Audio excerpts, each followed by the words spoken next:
A year ago, I started shooting on the Blackmagic Pocket Cinema Camera 6K Pro. This is my review on it, how it has served me as a full-time freelance videographer. I was looking to add a second camera to my arsenal. I currently shoot with this camera, the Production 4K made by Blackmagic Design. It's a great camera, but it is somewhat limited as far as run and gun and a few other features that I was looking for, in particular a higher frame rate. So like many of you, I took to YouTube and I looked at the Canons, I looked at the Sonys, became a little overwhelming trying to figure out which camera to get. And it's easy to get caught up in the negative reviews of the battery life, the form, functionality of it, how it feels.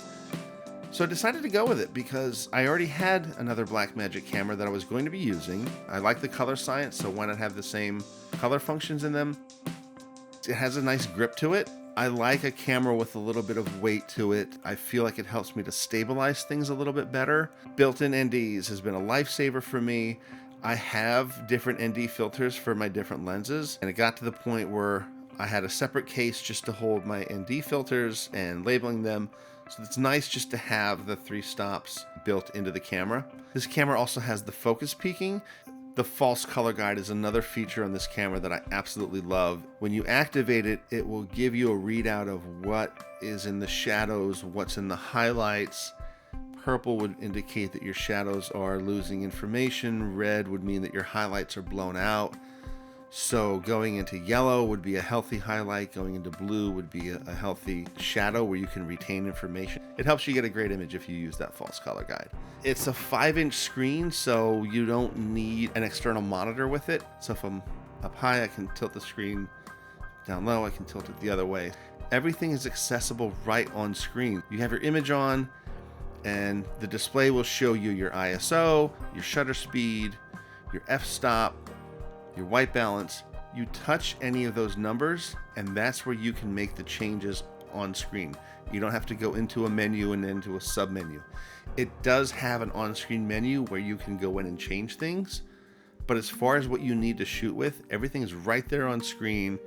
You just touch on the f-stop and adjust the slider if you want to change that.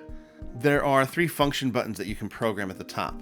The first button is for the false color, and the second button is for the built-in LUT. I like to work in ProRes. I just feel like it's a better codec. It has more information.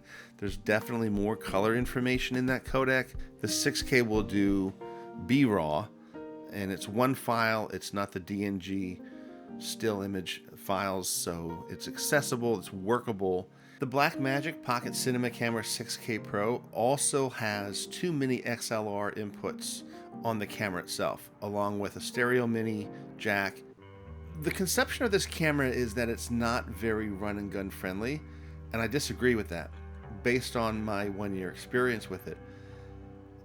It doesn't have the autofocus, it doesn't have IBIS, but so what? I know how to focus. The battery life has not been an issue for me. It's a good camera. It's going to take up a lot of battery. I carry enough with me. And when it comes to the picture quality, that to me is more important than anything. If you want a camera that's going to do everything for you without you having to do a little bit of work, maybe this one isn't for you. I have ways to stabilize it.